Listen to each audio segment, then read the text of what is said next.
également au service courrier de l'Assemblée nationale, pour savoir quel type de devoir vous avez. Oui, mesdames et messieurs de la presse,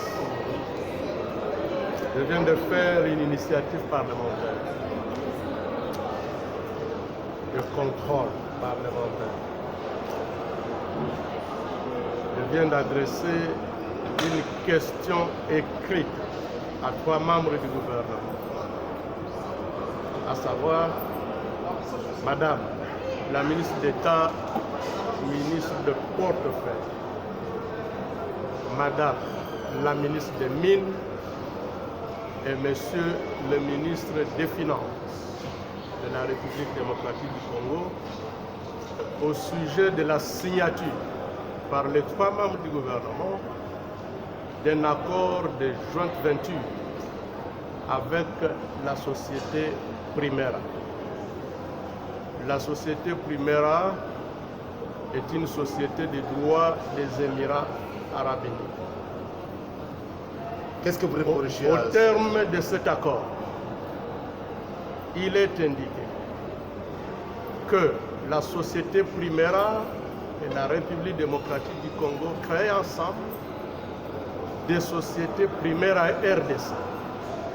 2 sociétés Primera RDC. L'une, Primera Gold,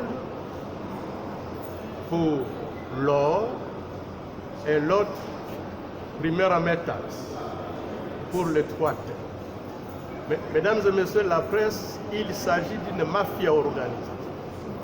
Pourquoi? Chaque société primaire n'apporte que 20 000 $. Je dis bien 20 000 $. Primera Gold, 20 000 $.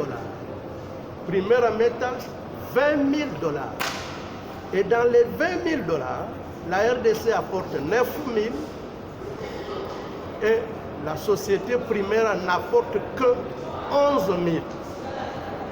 Mais à cause des 11 000 $,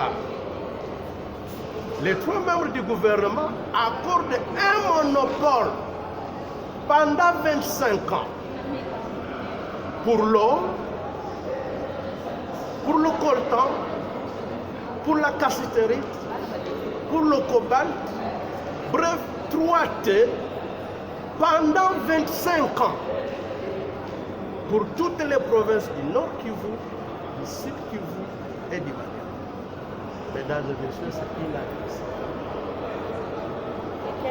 Au-delà, maintenant, en termes d'obligation, la République démocratique du Congo s'engage à engager la société Sakima, qui est propriétaire de tous ces gisements, à signer un accord avec la société Primera pour 25 ans, en sorte que, à raison de seulement 11 000 $, Primera soit la seule société à pouvoir commercialiser l'or congolais, soit la seule société à pouvoir commercialiser le coltan, le cobalt, la cassiterite pendant 25 ans. Et ce n'est pas fini. On accorde à la société Primera un régime fiscal privilégié, plusieurs exonérations inédites, et là où elle doit payer au taux de réduction scandaleuse. Rien que pour le coltan.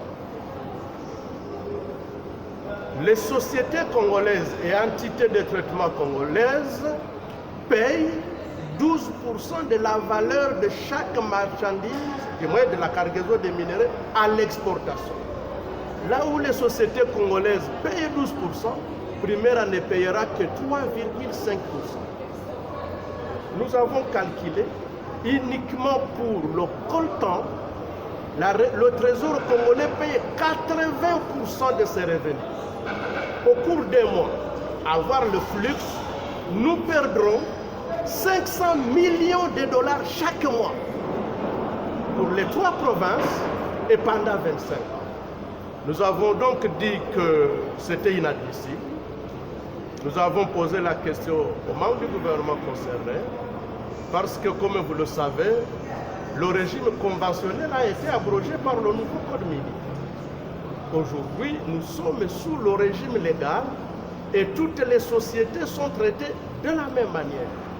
Le président de la République dit, et avec raison, vouloir créer des millionnaires congolais. Ce n'est pas en accordant un monopole immérité à une société étrangère que nous allons créer des millionnaires congolais. Ce n'est pas en accordant des exonérations illégales à un étranger que nous créons des millionnaires congolais. Et enfin, ce qui paraît scandaleux, en ce qui concerne le règlement du contentieux, les 3 membres du gouvernement ont renoncé au privilège de la souveraineté de la République démocratique du Congo.